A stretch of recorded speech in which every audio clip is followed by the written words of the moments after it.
bini aadamku markuu muddo moogan yahay waanada waxaa ku dhaca ghafla waxaa ku dhaca qaswat alqalb qalbi engeg ama dhoohaniya moogani waxaa ku dhaca inuu rabbigii ka fogaado waxaa ku dhaca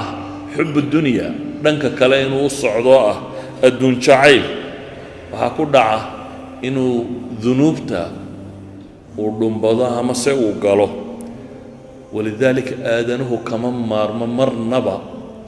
التذكير والوعد قفك بني آدم كاي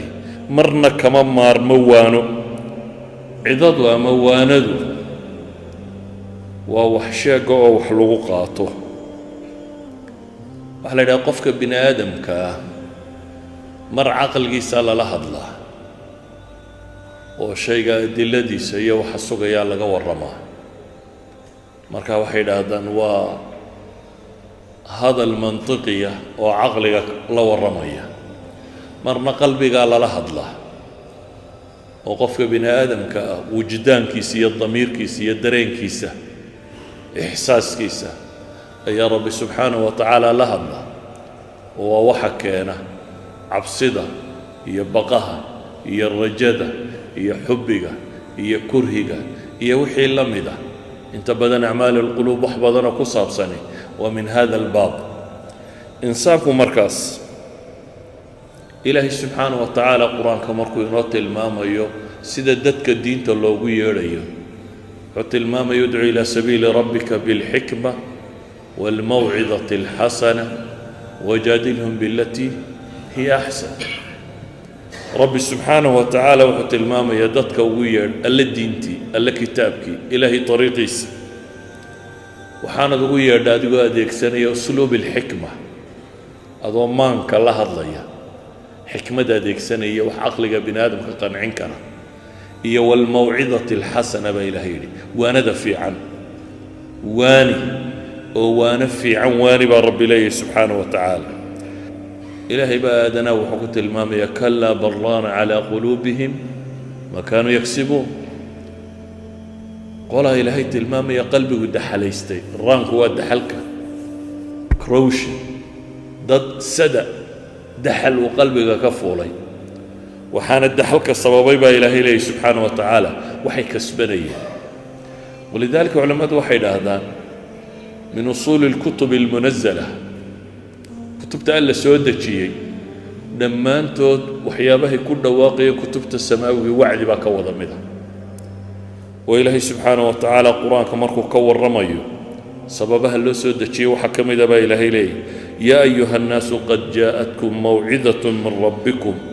وشفاء لما في الصدور وهدى ورحمة للمؤمنين وارضضوا با إلهي لي يا أيها الناس يا أيها المؤمنون ما يا أيها الناس با إلهي لي ضضوردن آدنه هو النوع قرى تتكبر باوها استا آدنها عقلك وقرأ إلا الله الله مايا آدنه الدمانتي إن قلوبتي سلا الله الله نوبهين إن روحي سلا الله الله سادر أدد بإلهي وحلي يا أيها الناس قد جاءتكم موعظة من ربكم وأنا حق ربي إذن كتب كتابك قرآن ودن إلهي وصف أبو سيئين يهي موعظة وأنا إنو يهي حق ربي كتب سبحانه وتعالى وشفاء لما في الصدور waxay ku caafimaadaan laabtu xalaaliya waxa xanuun laab ku dhaca waxa caafimaadiya waa ilaahay kitaabkiisa subxaanahu wa tacaala hanuun iyo naxariis gaarana wuxuu sii yahay inta rumaysay bini aadamku waana kama maarmo saxaabadii nebi maxamed baa halkaa taagan oo le markaanu nebiga la joognana saasaanu markaa maxaad u malaynaysaa innagu markaynu suuqa qabanno ee maanta masaajidka intaynu nabadna cidinayna waaninin intaad 4 salaadood ku tukato ama 3 intii aad haleesho intaad ku tukato aad ka tagto intaad milmaysaa markaa intaad milmaysaa ibn mas'ud xadiiska saxiixayn ku yaala wuxuu tilmaamayaa كان النبي صلى الله عليه وآله وسلم يتخولنا بالموعظة نبي عليه الصلاة والسلام مع المها وأنه ميلين شريبولي هاي وانده isagoo nooga cabsi qaba as-saamata calayna inaanu daallo qofku nashaadkaasi iimaaniga mar walba waxaa laga yaabaa inay naftu daasho idan tanfiisaadka waa la ogolyahay inuu soo xoogsado ama baxo ama caynkan laakiin waa laabud inuu qofku yeesho maxay inuu rabbiga ku xidhmo waa inuu waane ka maarmin ama caalim ahaw ama miskiin ahaw ama wax aqoon ahaw waana waad u baahanta aakhira adiga laba wax baa lagu weydiinaya mar waxaa lagu weydiinaya naftaada iyo waxaad samaysay marna waxaa lagu weydiinaya dadka ma gaadhsiisay intaa ila mas-uuliyadaasaa ku saaranay nebi moxamed calayhi salaatu wasalaam waa aakhir rasuul la soo diro waa aakhir nebi ciddaba soo bixi mayso maca daalik waxaa la yidhi maxay waxaa laguu soo diray raxma lilcaalamiin ama litundira caalamkao dhan inaad u digta baa la yidhi tabaaraka aladii nazla alfurqaana calaa cabdi liyakuuna lilcaalamiina nadiira nebi moxamed calayhi salaatu wasalaam intuu gaadhay in yar bay ahayd waanu dhintay oo caalamka kale ayaa gaadhsiinaya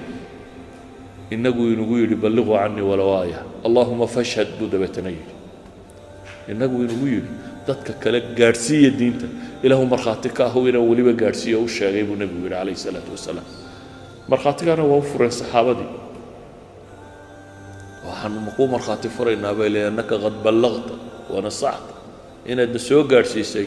oona waanisay oo diintuna soo gaadhay idan laba su-aalood baa layna weydiinaya aakhir midi waa wixii innaga layna amray inaynu ka soo baxnayo in kale midna waxa weeyaan dadka kale inaynu waaninay oo xaqa gaadhsiinay qolada tani markaa waxay leedahay laba sababood baanu wax u waaninaynaa midi waxa weeyaan annagaa cudurdaar aakhiro helayna inaanu annagu badbaadno ka labaadna lacallahum yattaquun waa la arkaa iyagana ilaahay wax kaga duwo idan qof kasta oo xun hayso odhan inkan waana mari mayse waani ka khamriga cabaya waani ka zinaysanaya waani ka cibaada xumadu hayso waani kaan salaada tukanaynin waani qof kasta oo bina kaa gaalka ah waaniyo war ilaahay rumeedhe qof kasta oo aadanaa ka midi waana kama maarmo ilaahay wuxuu ku tilmaamaya walow annahum facaluu maa yuucaduuna bihi lakaana khayran lahum ashadda tathbiita وإذا لآتيناهم من لدنا أجرا عظيما ولهديناهم صراطا مستقيما dadku waxa lagu waaninaya hadday aqbalaan baa ilaahay yidhi saasaa u khayr badan waa sugmi lahaayeen baa ilaahay leeyahy subxaana wa tacaala ajar weynna waa siin lahayn jidka qumanna waa ku toosin lahayn baa ilaahay leeyahy hadday wacdiga aqbalaan yacni inaad wacdi aqbasho waxaasoo dhan ba ka ratibmaya in waddada quman alla ku tusiyo ajar badan alla ku siiyo subxaana wa tacaala ku sugo ayaa ka sugmaysa idan inaga korkeenna waxa saaran udcu ilaa sabiili rabbika bilxikmati waalmawcidati alxasana baa korkeenna saaran inaynu ilaahay subxaana wa tacaala dadka xasuusinno si fiicanna u waanino weliba waanadu inaanay noqon xujo aad ku gubayso ee inay noqoto qaab uu qofku u aqbali kara xataa inaad u dhigto idan usluubkaad u wacdinaysaana inuu noqdo usluub dadka qancin kara موعظة حسنة إسلام مركانة الجدية في الوعد إن تكد داليسو وعدك إن تسفي عندك أدو وعدي أكو سوكو بينا مركا آدانها قلبك يسوقت قدومها ميل قرنا متاقنا هذا هدي وعدك دقيسكي سيا أخرسكي سيا برشدي سوكو بطانا waxaa koraya iimaankaaga iyo daacaadkaaga koraya iyo rabbi xasuusnaantaad xasuusanayso haddaad wacdiga ka fogaatana waxa uu nabigu tilmaamayaa innamaa ya'kulu الdi'bu min alghanami alghaasiya yayguba ama waraabuba waa adhiga xoolaa wuu didiyaa dabeetana ka cidlada ugu baxa u buuqaabsadaa haddaad masaajidda iyo meesha dadku ku nooliyo muslimka iyo wacdiga iyo waanida aad ka fogaato inaad lumayso darsigaygu markaa wuxuu ku kooban yahay hal masalo qura masaladaasi waxay tahay aadana dunida kor joogo oo waana ka maarmaa ma jiro ama weynow ama yarow ama cilmi lahow ama cilmi darrow qof waana ka maarmaa ma jiro waxaynu u baahannahay meelsha khayrka lagu hayo iyo waanada lagu hayo meesha kutubta lagu dhigayo إلهي كلام كيسي كلام كالنبي محمد عليه الصلاة والسلام لغو آخرين أيو ربي لا يسحسوسين أيو إن أدمد مرنا بكدركن يا دو دوات صلى الله على محمد وعلى آله وصحبه وسلم